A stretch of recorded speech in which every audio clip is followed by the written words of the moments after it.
കൊച്ചിയിലേക്ക് വീണ്ടും പോയാൽ കൊച്ചിയിൽ 25 ഗ്രാം MDMA പിടികൂടി. യുവതിയടക്കം 3 പേരെ അറസ്റ്റ് ചെയ്തു. പള്ളുരുത്തി സ്വദേശി ലിജിയ, മരട് സ്വദേശികളായ വിഷ്ണു, സജിത്ത് എന്നിവരാണ് പിടിയിലായത്. എക്സൈസ് സ്പെഷ്യൽ സ്ക്വാഡ് നടത്തിയ പരിശോധനയിലാണ് ഇവർ പിടിയിലായത്. സജോ ദേവസ്യ ചേരുന്നു. സജോ, വിശദാംശങ്ങൾ.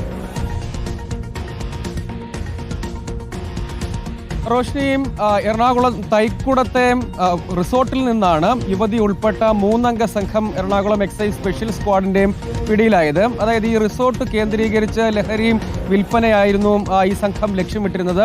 ഇവർ നാളുകളായി ഈ രംഗത്ത് പ്രവർത്തിക്കുന്നുണ്ട് എന്നാണ് എക്സൈസ് സ്പെഷ്യൽ സ്ക്വാഡിൽ നിന്ന് നമ്മൾ മനസ്സിലാക്കുന്ന ഒരു പ്രധാനപ്പെട്ട കാര്യം.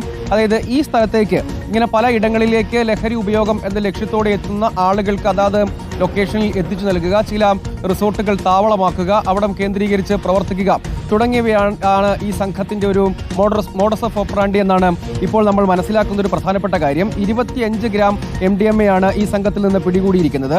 പള്ളുരുത്തി സ്വദേശിനി ലിജിയ, മരട് സ്വദേശികളായ വിഷ്ണു, സജിത്ത് എന്നിവരാണ് പിടിയിലായിരിക്കുന്നത്. തുടർ നടപടികളിലേക്ക് എക്സൈസ് സംഘം കടന്നിട്ടുണ്ട്.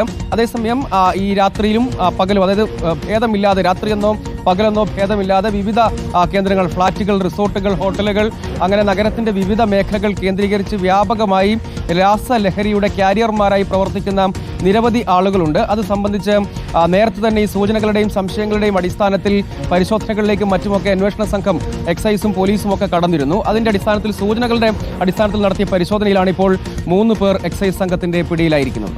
സജോ ദേവസ്യയാണ് ഈ കേസുമായി ബന്ധപ്പെട്ട വിശദാംശങ്ങൾ നൽകിയത്.